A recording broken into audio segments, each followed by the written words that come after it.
Programme मध्य मुकाबले में खुशामदीद। मैं हूं रबिया एहसन और मेरे साथ मौजूद हैं आमिर मतीन और रऊफ क्लासरा। और आज के प्रोग्राम में जिन टॉपिक्स पे हम बात करेंगे उसमें सबसे पहले हुकूमत और तहरीक लब्बैक के मुज़ाकरात कामयाब, हफ्ता भर ख्वारी के बाद पिंडी की आवाम के लिए रास्ते खुल गए। जीटी रोड पर भी ट्रैफिक बहाल, भारतीय सपोर्ट के इल्जाम लगाने वाले वज़रा मंजर से गायब। कलअदम तहरीक के साथ मुज़ाकरात कामयाबी में किरदार किसका था और खुफिया मुआहदे की असल वजह क्या है, इसके ऊपर बात करेंगे। इसके अलावा बात करेंगे तहरीक इंसाफ हुकूमत ने एहतसाब से बचने के लिए बड़ा कदम उठा लिया। चेयरमैन नैब को हटाने का इख्तियार सदर पाकिस्तान को दे दिया गया। यकी बाद दीगरे नैब कवानीन में तब्दीलियां, हुकूमत खौफ का शिकार, इसकी बुनियादी वजह क्या है, इसके ऊपर बात करेंगे। इसके अलावा बात करेंगे एलएनजी कार्गोज फराहम करने वाली कंपनी वादे से मुकर गई। मुल्क भर में नवंबर से ही गैस लोड शेडिंग का खतरा यकीनी, बड़े मुनाफे के लिए कंपनी ने मुआहदा तोड़ दिया। गैस बहरान की वजह से हुकूमत को सख्त अवामी रद्द-ए-अमल का खदशा। एलएनजी इंपोर्ट में नाकामी असल जिम्मेदार कौन है, इसके ऊपर बात करेंगे।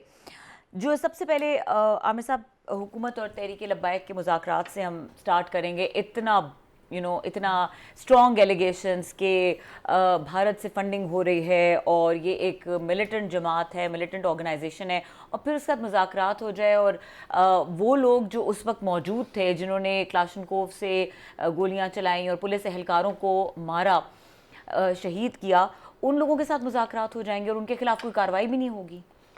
सबसे इम्पॉर्टेंट पॉइंट यही है जो आपने इब्तदाइये में कही कि जो कल परसों तक हमें बताया जा रहा था कि ये मिलिटेंट हैं, अस्करियत पसंद हैं और इंडिया के एजेंट हैं, तो सडनली जो है ना वो सारी चीज़ें ख़त्म हो जाती हैं। और वो लोग जो चंद हौसला करके, जैसे कि फवाद चौधरी जो है उन्होंने इसके मतलब खुल के बात की, वरना तो तमाम वज़रा कैबिनेट गायब है, डरी हुई है। वज़ीर आज़म भी गायब हैं, चीफ मिनिस्टर भी, बुज़दार साहब भी गायब हैं। एक दो आदमी जो ज़रा थोड़ी सी दिलेरी से बोल रहे थे उनको इन्होंने इस तरीके से बना दिया है, उनके मतलब जो उल्मा हजरात जो सूट जिस वक्त उनकी तर्जमानी कर रहे हैं कि उनको एक किस्म का गिल्टी करार दे दिया है कि एज इफ उनका कोई कसूर था क्योंकि वो दिलेरी दिखा रहे थे। अब इसमें जो पहले ज़रा मौजूदा सूरत हाल है, इस वक्त भी बताया ये जा रहा है कि जी ख़तरा टल गया, मामला हल हो गए, मुबारक हो सारे। और सूरत हाल इस वक्त ये है कि कितने अरसे के लिए नहीं, कि अभी भी जो इतलाएँ आ रही हैं कि लोग कम ज़रूर हो गए हैं, मगर वज़ीराबाद में अभी भी लोग बैठे हुए हैं, उन्होंने ख़त्म नहीं किया अभी तक। और जो है क्योंकि उसके मंदरजात जो है ऑफिशियली जो है नहीं अनाउंस किए गए, मगर उसके कुछ ड्राफ्ट जो है ना सोशल मीडिया पे फिर रहे हैं। और उनके तर्जुमान जो कि मुख्तलिफ टेलीविज़न चैनल्स पे आज आए हुए थे, वो खुले ये इशारे दे रहे हैं, ऑलमोस्ट कन्फर्मेशन इस बात की कर रहे हैं कि वो इंतज़ार कर रहे हैं कि एक बार रखा हुआ है कि 10 दिन तक जो है ना कोई नहीं बताएगा। 10 दिन का वो ये इशारा दे रहे हैं। इशारा क्या, कंफर्म कर रहे थे उनके दो तर्जुमान, उनसे पूछा गया तो उनका जी वो इंतज़ार कर रहे हैं कि ये जो शराइत रखी गई हैं, पिछली दफ़ा जो रखी गई थी तो उनको ये शिकायत हमारी पूरी नहीं गई, तो जब तक जो है ना ये शराइत मुकम्मल नहीं होंगी तो वो बैठे हुए हैं। सो लिहाजा क्राइसिस इज़ नॉट ओवर। और शराइत में से जो है 3-4 उनकी मेन है। एक वो कह रहे हैं कि जी साद रिजवी साहब को छोड़ा जाए, दूसरा ये है कि जो कलअदम करार दिया गया है उस पार्टी को उनको सियासत की इजाज़त दी जाए, और जो है फिर मुकदमात जो हैं वो भी ख़त्म किए जाएं, और यहाँ तक कि जो है कफ़ालत जो है ना वो भी अदा की जाए जो उनके विक्टिम्स हैं। अब उसके अंदर 2-4 बड़े सवाल आ जाते हैं।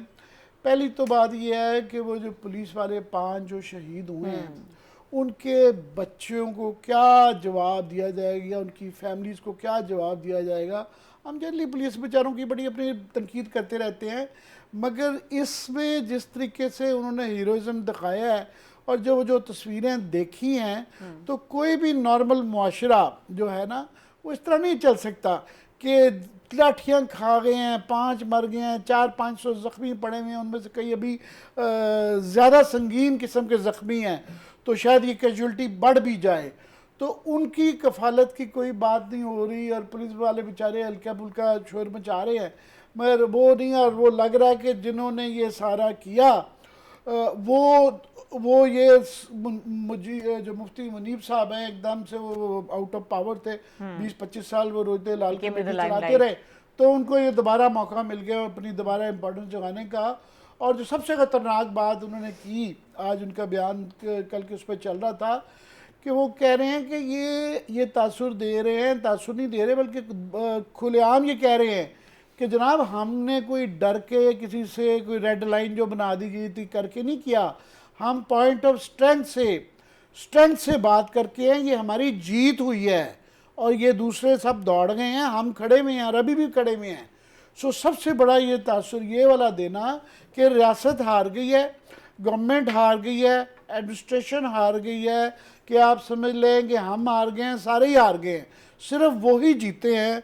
एक तो ये तासुर है, इसके मतलब ये है कि नेक्स्ट टाइम जो कि ये पिछले कई सालों से सिलसिला जारी है, तो इस बात की कोई गारंटी नहीं है।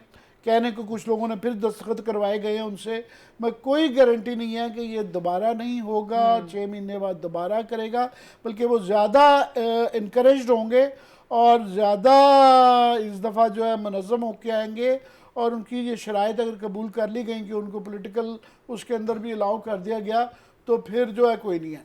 मज़े की बात ये है कि ये जो सारा मामला है इसके अंदर शुरू कहाँ से बुनियादी डिमांड क्या थी? वो थी कि फ्रांस के सफ़ीर को हटाया जाए। अब वो जो उनका नज़र आ रहा है वो गायब हो गया है। तो अगर फ्रांस से मसला नहीं था तो फिर ये क्या, फिर सियासत ही थी ना। फिर आप अपनी पॉलिटिक्स कर रहे हैं कि इस तरह का मज़हब का कार्ड खेल के और उस पर उजारादारी बता के कि सिर्फ जो है रसालत के हवाले से या ख़त्म नबूवत के हवाले से सिर्फ यही इनकी उजारादारी है और बाकी जो यहाँ 22 करोड़ मुसलमान हैं उनका शायद इस पे इस तरह का तासुर दिया जा रहा है, खुदा ना खास्ता उनका ईमान नहीं है, इनका जिस तरह ज़्यादा है। और वो जो बेचारे पुलिस वालों के हम देख रहे थे, एक का नाम गुलाम रसूल है, तो गुलाम रसूल उसकी वालिद ने या वालिद ने सोच के रखा होगा, ये जो है नाम जो रखा हुआ है, तो वो अपने इश्क का इजहार नामों में भी कर रहा है। वो बेचारे गुलाम रसूल के बच्चे जो है उनका कोई नहीं सोच रहे। दूसरा, ये मुनीब साहब ने भी कहा कि जी लिबरल एक तबका है, वो बड़ा खुश, लिबरल एक किस्म का ना, लोग उसके पता नहीं क्या क्या मतलब निकाल लेते हैं। आम आदमी समझता है कि पता नहीं लादीनियत के हवाले से कुछ इस तरह वो है। लिबरलिज्म का सिर्फ मतलब ये है कि आप मेरे से अगर मुखालिफ नुक्ता नज़र रखते हैं तो मैं उसको बर्दाश्त करूँ, मॉडरेट। ये बर्दाश्त के हर किस्म के लोगों की राय होती है। मुख्तलिफ आरा को बर्दाश्त करने का जो लार्जर मतलब आसान तरीन मफहूम जो है वो लिबरल का है। और कहा यह जा रहा है कि जनाब ये देखें बला टल गई, वरना ये बड़ा खून खराबा हो जाना था, और डराया जा रहा है, मिसालें दी जा रही हैं। आज बार बार मैं सुन रहा था कि जी लाल मस्जिद की, कि जी लाल मस्जिद पे कहा जा रहा था कि ऑपरेशन करो, और अगले दिन जो है ना फिर लोग उसके मुशर्रफ के ख़िलाफ़ हो गए थे और वो बला बन गई थी। मैं समझता हूँ ये इसकी मिसाल नहीं बनती है, इससे जुड़ी हुई नहीं है। पहली बात तो ये कि लाल मस्जिद में उस वक्त एक डिक्टेटरशिप थी, मुशर्रफ साहब थे, और ये फ़िलहाल कहने को ये एक इलेक्टेड गवर्नमेंट है जिसमें एक कलेक्टिव मशावरत है। दूसरा ये है कि वो जो जिस तरीके से ऑपरेशन किया गया था, लोगों को एतराज़, वो एक्स्ट्रा यूज़ ऑफ फोर्स और बड़ा खुफिया रख के बगैर किसी मशावरत के वो वाला किया गया था। मिसालें जो रेलेवेंट इसमें बनती हैं ना, वो दूसरी बनती है। वो ये है कि ये एग्जैक्टली ये जो लोग कह रहे हैं कि जनाब नहीं इनके ख़िलाफ़ कोई एक्शन नहीं होना चाहिए, ये वही लोग हैं, तकरीबन लिस्ट देख ले, एग्जैक्टली वही हमारे मीडिया के लोग, वही सियासतदान, वही उलमा हज़रात जो कि जब तालिबान का ये यहाँ पे टीटीपी का सिलसिला शुरू हुआ था तो वही लोग थे जिन्होंने 1 साल यहाँ पे बहस होती रही, यहाँ तक कि जनरल कियानी साहब भी डर गए थे कि ऑपरेशन नहीं था हुआ, और उस दौरान में 50,000 से 60,000 तक हम बात चली गई थी, 10,000 लोग मजीद मारे गए थे। और ये डराया जा रहा था, ये आर्ग्यूमेंट मेन यही था उस ज़माने की नून लीग की गवर्नमेंट का भी और PTI का भी, कि जनाब ये अगर ऑपरेशन किया तो पता नहीं क्या क़यामत आ जाएगी। और अब हम सबको पता है कि जो उस ज़माने में जो रोज़ धमाके होते थे, रोज़ हमले होते थे, वो नागज़ीर था। अब ये माजी अब देख के हाइंडसाइड से आप बता सकते हैं कि वो सही फ़ैसला था, वो हमने अपनी रियासत और मुल्क को बचा लिया, वरना जिस तरीके से जा रहा है वो जो रोकने वाले थे एग्जैक्टली वही लोग हैं। दूसरी मैं क्विकली बात कर दूँ, क्लास साहब के पास मेरे से ज़्यादा इस पर बात करने को है कि वाकया रेलेवेंट फिर हम जो बार बार लोगों को याद कराते हैं कि हमने देखा हुआ है, लोगों को भूल गया है। वो सलमान रुश्दी वाला है कि जब उन्होंने अपनी वो बकवास की थी तो उसके बाद एग्जैक्टली वो भी रसालत से रिलेटेड और नबी पाक की शान में गुस्ताखी थी, और वो भी किसी एक और मुल्क में किसी एक और मुल्क का बाशिंदा था उसने की थी, और यहाँ इस्लामाबाद पाकिस्तान में तूफ़ान आ गया था। और उस ज़माने में भी जो है क्योंकि एतजाज़ हसन साहब की हम हमेशा तारीफ़ करते हैं कि वो बेनज़ीर साहबा बाहर थी, मगर उन्होंने कहा कि SOPs 1 2 3 ये अगर करें, वार्निंग दे ना करें, अगर ये मिलाद को तबाह करें तो गोली चला दें। उन्होंने गोली चला दी थी, सबको वार्निंग पूरी SOPs के बाद, और 9-10 लोग मर गए थे। उसके बाद से ये जो फोर्स जो है, गलत बात ये है कि किस बात पे आप फसाद हो रहा है, किस बात पे, ये असूल बहुत ज़्यादा मैटर करता है कि वो जस्ट है, इंसाफ पे मबनी है या किसी और इंसानी पहलू पे मबनी है। अगर नहीं है तो फिर वो 2-4 दिन में ही वो सारा ख़त्म हो गया था सिलसिला। सही। तो इस दफ़ा भी ये जो है, ये जिस तरीके से एक टाला गया है, गवर्नमेंट जिस तरह कंफ्यूज्ड नज़र आई है कि वो वज़रा गायब हैं, फिर एक कमज़ोरी दिखाई गई है, तो ये बिल्कुल इसमें कोई शक नहीं है कि ये आगे से उनको मज़ीद स्ट्रेंथन कर रहे हैं, और ये बला ये रहेगी आगे से, इससे बड़ा अज़दा बन के आएगी। क्लास साहब, ये परमानेंट सोल्यूशन नज़र आ रहा है आपको? जिस तरह आमिर साहब कह रहे हैं कि ये चीज़ रेकर करती रहेगी, और अगैन जब उनके मुतालबात, जो बुनियादी मुतालबात हैं, वो नहीं पूरे हुए तो वजह तो यही बनती रहेगी।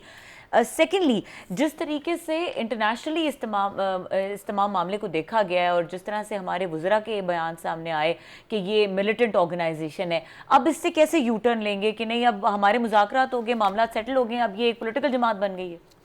बड़े अहम सवालात हैं जो उठे हैं इसमें से। एक इनमें चीज़ों में से, जब आप कोई स्पेस क्रिएट करते हैं ना, किसी भी सोसाइटी में होगी, फैमिली में होगी, इंडिविजुअल्स की लाइफ में होगी, नेचर किसी स्पेस को खाली नहीं रहने देती। हमारे सियासतदानों ने आपस में बैठ के, मैं चारों पार्टीज़ की बात कर रहा हूँ, इन्होंने भुट्टो साहब की फांसी के बाद इन्होंने सरेंडर किया है बिफोर इस्टेब्लिशमेंट कि अब हम नहीं लड़ सकते इनसे। He was the last of the Mohican, जैसे कहते हैं ना, बड़ा खूबसूरत नावल है इस पे, अमेरिकन सिविल वार पे, तो उसका वही है the last of the Mohicans. Last मतलब भुट्टो साहब इतने बड़े आदमी थे, बड़े मतलब पावरफुल आदमी थे, पढ़े लिखे थे, एक क्राइसिस में से आगे निकले थे। वो अगर नहीं खड़े हो सके थे, वो भी इसी में ही आके, उनको भी यही था कि मैंने पावर अपने पास रखनी है, वो भी अगला इलेक्शन लड़ने को तैयार नहीं थे, और उनका भी यही ख्याल था कि नहीं कि मैं यहाँ पे बैठ के चीज़ें मैनेज कर लूँगा। पहले भी मैंने बात की, लेकिन उसको रेफरेंस के लिए मैं रिपीट कर लेता हूँ। अगर वो भी सरेंडर कर गए थे मजहबी जमातों या मजहबी ग्रुप्स के आगे, उसके बाद तो किसी लीडर ने नहीं आके खड़े होना था। वो हमने फिर आगे over the period of time हमने आगे चीज़ों को देखा कि इन्होंने स्पेस क्रिएट की है, इन्होंने पार्लियामेंट को वक़्त नहीं दी। मैं सियासतदानों की बात कर रहा हूँ, इन्होंने अपने इदारों को वक़्त नहीं दी। आज आपको कहीं पे आपको IG नज़र नहीं आता, आज आपको चीफ सेक्रेटरी नज़र नहीं आता, वज़ीर दाखिला नज़र नहीं आता, आपको यहाँ पे इमरान खान साहब नज़र नहीं आते। आपको कौन नज़र आते हैं? वही एस्टेब्लिशमेंट जो नज़र आ रहे। कल किसके फ़ोटो छपे हैं? मैसेज क्या किया है? आर्मी चीफ साहब को आना पड़ा है ना, उन्होंने उन मौलवियों को बुलवा के उनसे मुलाकात की, और वो कह भी रहे थे कि आर्मी चीफ साहब की ब्लेसिंग की वजह से, उनकी मेहरबानी की वजह से हुआ ये। इसके बाद DGIA से जनरल फैज़ ने बुला के सहाफ़ियों को ब्रीफिंग दी, कैमरा ब्रीफिंग दी है। आप किधर हैं? आप इसी चीज़ पर खुश हैं कि हम मौलवियों को अगेंस्ट नहीं आ रहे, और हम अपने घरों में सेफ बैठे हुए हैं। अभी सेफ बैठना था आपने, तो घर पे बैठे। आप यहाँ पे क्या करने आए हैं? फिर यहाँ पे पार्लियामेंट में क्या करने आए हैं? ना डिफेंस मिनिस्टर आपको नजर आते हैं, ना इंटीरियर मिनिस्टर नजर आते हैं, ना मुल्क का प्राइम मिनिस्टर नजर आते हैं। तो नजर कौन पे आ रहे हैं? आर्मी चीफ नजर आ रहे हैं, DGIA से नजर आ रहे हैं। तो अगर आपने सारे काम उन्होंने ही आपको करके देना, जिस बात में मुझे हमेशा इतराज़ रहा, और मैं ये कहता रहा हूँ कि उनसे भी, अपने भाइयों से भी हम रिक्वेस्ट करते हैं कि हजूर इस बच्चे को इतना लाडला मत करें, इनको खुद भी कुछ करने दें। वो घर बैठे मामले खुद निपटाने दें हर चीज़ में। इमरान खान साहब ने कहा मैं तो बैठे, वो आराम से बैठे हुए हैं, और बिल्कुल कोई उन्हें परवाह नहीं कि वही कर लेंगे। उसको वही कर लेंगे, क्या नुकसान हुआ है? फिर रोते क्यों हैं आपको? कल को अगर ये रिप्लेस आपको कर रहे हैं, ये मजहबी जमातें आपको रिप्लेस कर रही हैं, मजहबी ग्रुप्स कर रहे हैं, आपने सबलेट कर दिया। ये आमिर साहब कहते होते थे कि साग डार साहब जो है ना, उन्होंने आगे उनसे सबलेट करवा लिए, उन्होंने ठेके पे ले लिए। तो ठेके पे वो होती, उन्होंने दे दी थी, डार साहब को दे थी नवाज शरीफ साहब ने, इन्होंने बड़ा ठेका दे दिया। कंट्रैक्ट है ना, बिडिंग हो रही है ना, कि कौन ज़्यादा बड़ी प्राइस देगा, हम उसको दे देते हैं। मतलब आप इस मुल्क के वजीर आजम हैं, आपका कोई नजर आए, इमरान खान साहब को एक बयान नजर आया इस मसले पे? लीड करने आए थे, बस इनको वजीर आजम बनने का शौक है, तकरीरें करने का शौक है। आते आप अपने आईजी को भेजते ना, आपका आईजी किधर है? आईजी का नाम का नहीं पता, मैं फिर कह रहा हूँ चीफ सेक्रेटरी के हमें नाम का नहीं पता इस सूबे के हैं या नहीं है कोई यहाँ पे। आपने स्पेस उनको दे दिया, वो आते हैं, बैठते हैं, उठते हैं, हफ्ता 8-10 दिन वो खुद भी बेचारे तंग होते हैं, लोग भी तंग होते हैं, मार धाड़ होती है, पुलिस वाले मारे जाते हैं, उनके बच्चों की वीडियोज आ रही होती हैं और कमांडर गायब है। और इनमें मुज़ाकरात हो जाते हैं। अच्छा, मुज़ाकरात हो जाते हैं, गिल्टी भी ये निकल आते हैं, हुकूमत हाथ पे आ रही है, ये बहन का निकला। ये जरा अंदाजा करें आखिर में जुर्म किसका निकलता है? हुकूमत का निकलता है, रियासत का निकलता है। ये चीज़ मैं फिर कह रहा हूँ, रिपीट करनी चाहिए कि इस दफ़ा पीपल्स पार्टी और नवाज लीग ने सबसे बेहतर परफॉर्म किए। उन्होंने इमरान खान साहब के लिए वो मसाइल पैदा नहीं किए जो इमरान खान साहब उनके लिए करते रहे। इमरान खान साहब तो इनके जो लोग थे वो तो धरने में जाके बैठ गए थे। वो अबरारुल हक गुलकार साहब की हमने लास्ट वीक सुनाई थी आपको, उनकी मोबिलाइज कर रहे थे, उनकी गजल सुनाई थी जो उन्होंने वहां पे अपने आके उन्होंने मंत्री वगैरह गए थे कि नहीं कि नारोवाल वाले खड़े हो जाओ। इस दफा उन्होंने तो आपको सपोर्ट दी है ना। एहसन इकबाल की बड़ी मुनासिब ट्वीट्स आई हैं, उलमा वगैरह से गुजारिश कर रहे हैं सियासत करने की बजाय वो इनके साथ मिलके इनकी सपोर्ट कर रहे हैं। तो बाकी आपने मजहब के नाम पे तैयार कर दिया, पूरी रियासत को तैयार किया हुआ है, पूरे अवाम को तैयार किया हुआ है, लोग भी तैयार हैं, तो फिर ठीक है। मतलब कोई तो एक ऐसा पॉपुलर लीडर आता ना जो मजहब से हट के परफॉर्मेंस के कारकर्दगी पे खड़ा होता। इमरान खान साहब रोजाना हमें ये मजहब की बातें बताते हैं, तो फिर आपसे वो ज़्यादा बड़ी स्ट्रांग पिच पे खेल रहे हैं वो सारे के सारे। सो फिर इसके बाद ये कहना कि जब फवाद चौधरी अकेला आदमी रह गया था जो थोड़ी सी ये बात करते, लिबरलिज्म के उन्होंने गाली बना दे। खुद अब लिबरल मुल्कों में रहते हैं, 1 करोड़ से ज़्यादा पाकिस्तानी रहते हैं, वो लिबरल मुल्कों में रहते हैं, वो सेकुलर मुल्कों में रहते हैं। इंडिया इनको सेकुलर चाहिए हमें, लेकिन पाकिस्तान हमें मजहबी चाहिए, ज़रा जहन में रखिएगा। आप उसको अमेरिकन को देखें, अमेरिकन आके हमें सेकुलर चाहिए लेकिन पाकिस्तान में मजहबी होने चाहिए, बिल्कुल यहाँ पे कोई आप किसी और को गुंजाइश नहीं है। यूरोप पूरा देख लें, कनाडा देख लें, ब्रिटेन देख लें, मतलब हमसे ज़्यादा कोई मुनाफिकत किसी उसमें माशरे में हो सकती है? हमारे पाकिस्तानी रहना चाहते हैं, तरक्की करना चाहते हैं, ग्रूम करना चाहते हैं, इनकी नस्लें वहाँ पे तरक्की करती हैं और सारे लिबरल और इन्होंने सेकुलर मुआशरों में जाके इनकी वहाँ पे बचत भी है और ये वहाँ पे तरक्कियाँ भी करते हैं पाकिस्तानी। लेकिन पाकिस्तान के लिए आप जरा उनको देख लें, उनके क्या फीलिंग्स है, यहाँ पे स्पेस भी नहीं है। So the fault lies at the end of Imran Khan साहब, नवाज शरीफ साहब, बेनज़ीर भुट्टो साहबा, ये गिलानी साहब या जरदारी साहब एंड कंपनी, जितने पॉलिटिशियंस आए हैं, आपने अपने इंस्टीट्यूशन इतने स्ट्रांग नहीं किया कि आज के जो लोग हैं आपकी बात सुनने को भी तैयार नहीं है, आपके साथ वो बैठने को तैयार नहीं है, आपकी वो बात पे यकीन करने को तैयार नहीं है। वो DGISI की बात को ज़्यादा आके बिलीव करते हैं, वो आपके आर्मी चीफ की बात को ज़्यादा आपके आके मानते हैं। आप अपॉइंटिंग अथॉरिटी थे, जिनको आपने अपॉइंट किया है वो उनकी बात वहां पे फौजी इदारों की ज्यादा सुन रहे हैं। क्यों सुन रहे हैं? आपकी क्यों नहीं सुन रहे? आपके आईजी की क्यों नहीं सुनते? आपके मतलब चीफ सेक्रेटरी की क्यों नहीं सुनते? इंटीरियर मिनिस्टर की क्यों नहीं सुनते? तो मतलब आपने स्पेस दे दिया, आप खुश बैठे हुए हैं ना, आपको फौज जाने, मजहबी लोग जाने, ग्रुप जाने।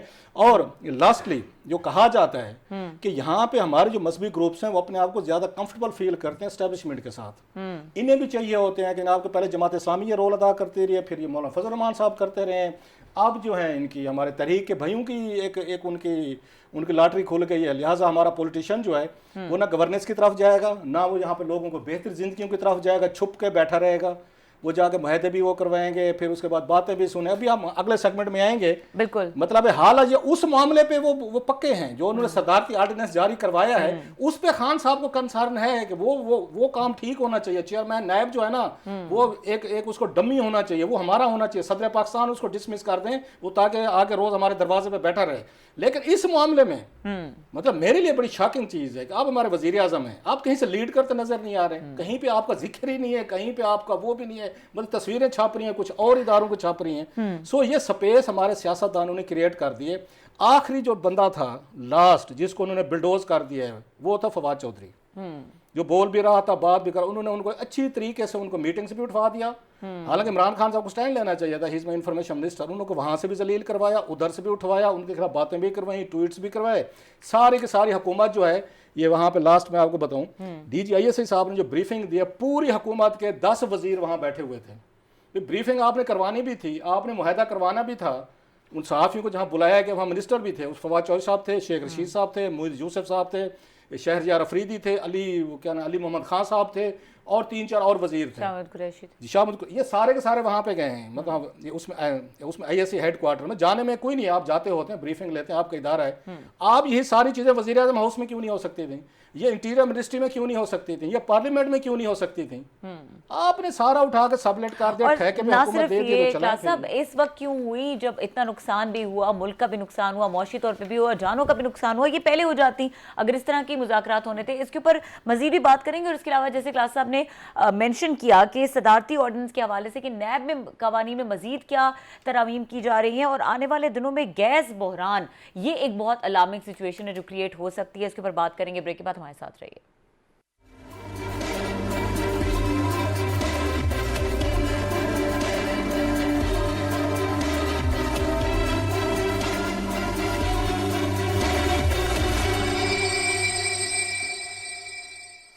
Welcome back. आमिर साहब, आप कुछ कहना चाह रहे थे, फिर हमने ये जो चेयरमैन नैब वाला मामला है इसको जी मैं उस पर सिर्फ ये कहना चाह रहा हूँ कि जब ये 2017 के अंदर ये था, मुस्लिम लीग की गवर्नमेंट में जब ये पहली दफा क्राइसिस बना था, तो उस वक्त वो बेचारे तो डरते थे और सही डरते थे कि उनको ये ट्रैप नजर आ रहा था, ये था भी ट्रैप जो है। तो चले जी, उनका तो वो डर था जिस वजह से उन्होंने अपनी गवर्नमेंट बचानी थी। इस दफा तो अब वो वाला ट्रैप नहीं था, इस दफा तो वो बचा रहे हैं। पेज थोड़ा सा ऊपर नीचे जरूर हुआ है, मगर अभी बताया तो यही जा रहा है कि जी एक ही पेज है और फिर उन्होंने ही बचाया है। तो पिछली दफा भी बाद में जो था अंदाजा कि सद्देबाब इसका किया जाएगा ये 2-3 साल में, और खासतौर पे जो मसले का हल हो जाना चाहिए था।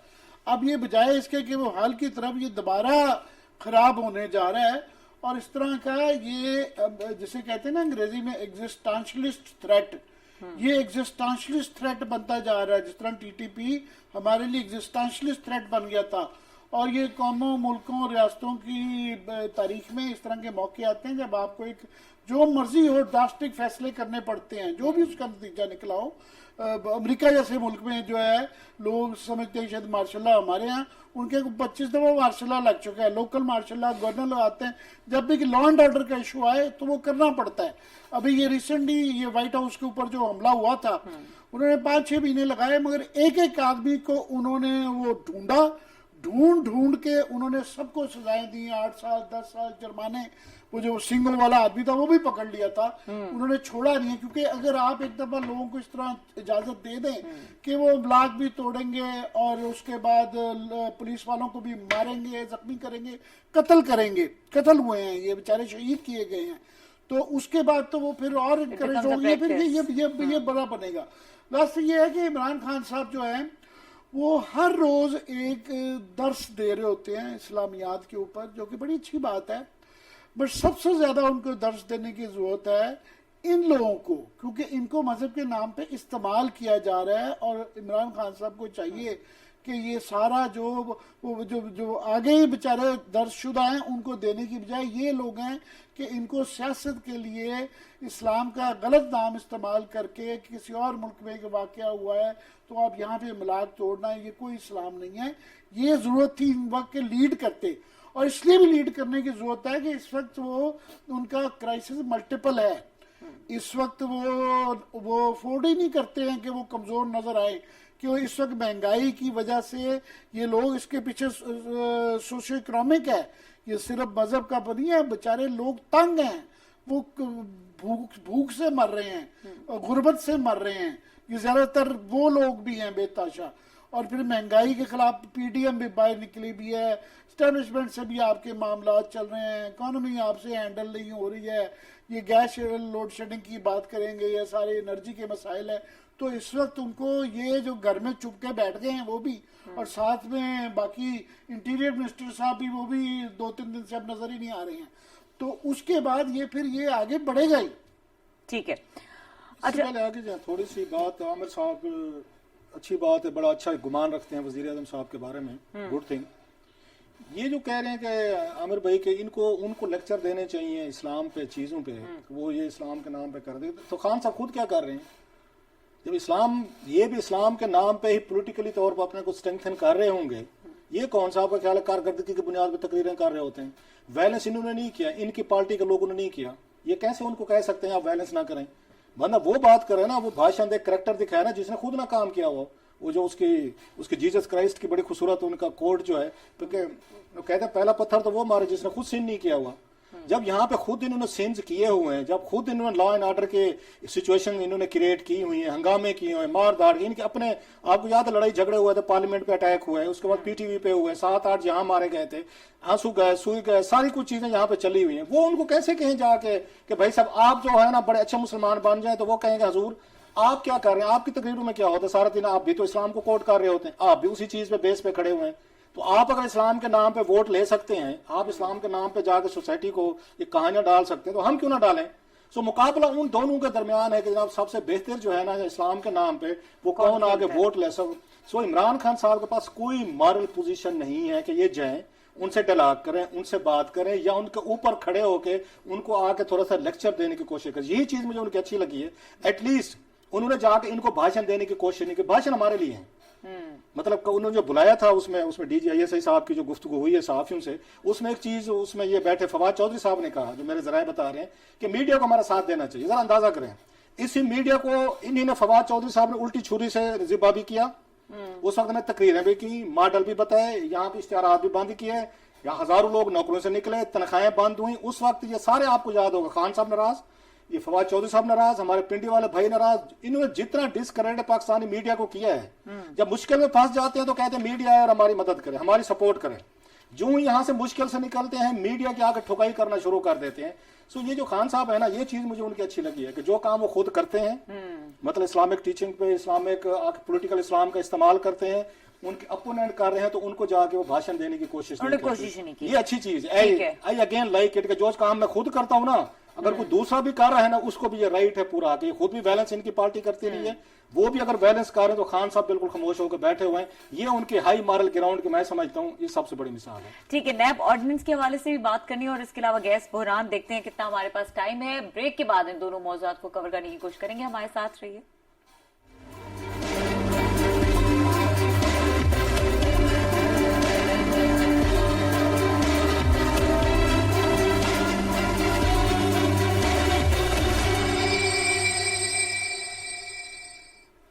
Welcome back. आमिर साहब, आप अक्सर जिक्र करते रहते हैं और ये जो अब आने वाले दिनों में हमें नजर आ रहा है कि गैस का बहरान बहुत ज्यादा सिवियर हो सकता है। हमने आगे ये शुनीद दी थी और हम वो बचा के क्लिप रखे हुए हैं कि ये डिनाइल में थे। हमने ये ऐलान किया हुआ है कि दिसंबर और जनवरी के अंदर जो है गैस की लोड शेडिंग होने आ रही है और वो 5 घंटे से लेके 10-12 घंटे तक हो सकती है, और वो टोटली इनकी गलतियों की वजह से।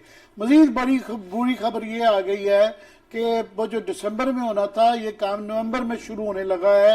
आज खालिद मुस्तफा साहब हैं, बहुत अच्छे रिपोर्टर हैं न्यूज़ अखबार के, उनकी ये खबर आई हुई है और उसकी कंफर्मेशन जो है सेक्रेटरी पेट्रोलियम ने भी कर दी कि आप ठीक कह रहे हैं कि 2 कंपनियां जो हैं जिनको टेंडर दिया हुआ था, जिन्होंने ये प्रोवाइड करनी थी, उन्होंने अपने ऑर्डर कैंसिल कर देंगे, हम आपको नहीं देख ले।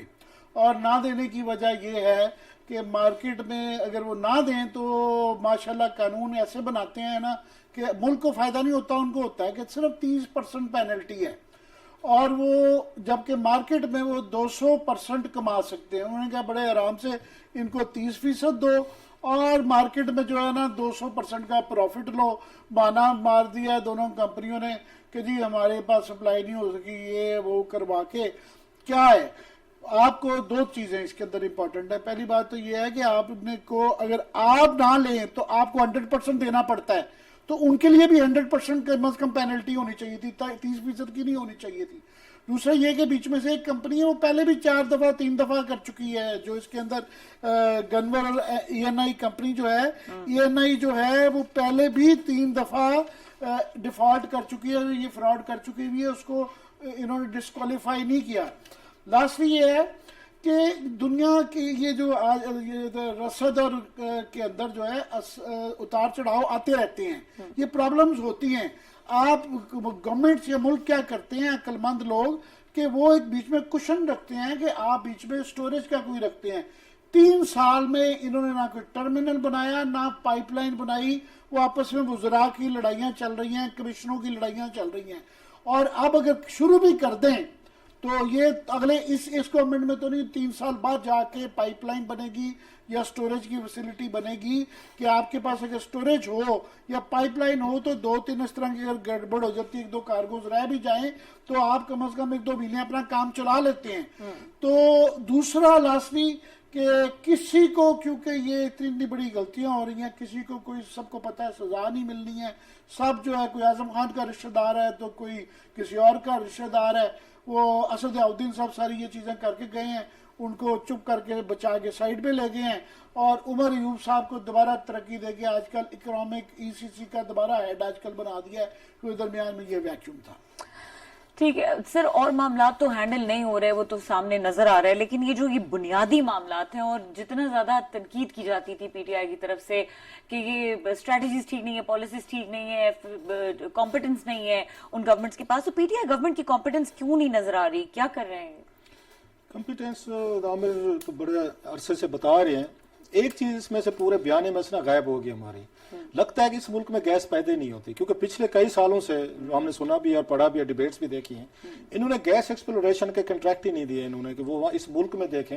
मैंने कोल्हू को आपको बताया, 2006 में प्रेजेंटेशन दी गई थी कि कोल्हू में गैस के कितने रिजर्व हैं, आपके वहां पर रिजर्वायर्स आपको मिल सकते हैं, लेकिन जो माफिया बैठा हुआ है, जिसकी बात तेल माफिया है, गैस माफिया है, इंपोर्ट माफिया है, इस मुल्क में लगता है गैस कहीं पे है नहीं, सारी की सारी बाहर से आ रही है। यकदम आपने ऐसा कमीशन माफिया जो है, इसमें बड़े बड़े बिग बिजनेसमैन है, कॉर्पोरेट इसमें आपकी कंपनीज हैं, और यहाँ पे आपकी मल्टीनेशनल आपकी कंपनीज हैं, उन्होंने इस मुल्क को आगे घुटनों पे झुका कर रख दिया है कि आपने तेल भी सारी उम्र इंपोर्ट करना है, गैस भी आपने इंपोर्ट करनी है, सारी चीजें करनी है। सो फिर ये क्राइसिस तो आएंगे, ये पैसा जो है वो किसी ना किसी की जेब में तो जा रहा है। तो इमरान खान साहब जो है, क्योंकि ये टेक्निकल फील्ड है, we understand that, Imran Khan साहब को इस तरह की अंडरस्टैंडिंग नहीं होगी, इसी के लिए आप अपने मुशीर रखते होते हैं, अच्छे लोग रहते हैं। इमरान खान साहब ने किन लोगों को मुशीर रखा इसी पे, गैस के लिए, पेट्रोल के लिए, जो खुद बिजनेस कर रहे थे हुकूमत के साथ, मतलब समझदारी भी गए फिर, जिनकी कहाँ पकड़ेगा आमिर भाई, वो करके गए, उनको उनको फर्क पड़ता है। मतलब ये हम गलत निकालना पड़ गया, मैं पकड़े उस तरह नहीं गए। जितना माल बनाना होता है किसी ने बना लेता होता है, 2-2.5 भाई साहब आपने बना लिया, अब साइड पे हो जाए, दूसरे को बाहरी दें, ये पकड़ा जाना तो नहीं होता आमिर भाई, एक्सपोज हुए बस। उन्होंने आके इनके साथ बैठे, मतलब जो बंदा बिजनेस भी कर रहा है हुकूमत के साथ, कंपनीज कर रहे हैं, वो उनको आपने मुशीर लगाया हुआ है। तो फिर आपको बात यही कुछ, उसके बाद ये चीजें जो होने, हर एक का तो बिजनेस है, हर एक के बिजनेस इंटरेस्ट है। बिल्कुल इसी तरह की सूरत हाल है, और आने वाले दिनों में ये क्राइसिस शदीद हो सकता है। प्रोग्राम देखने के लिए शुक्रिया, इजाजत दीजिए, अल्लाह हाफिज।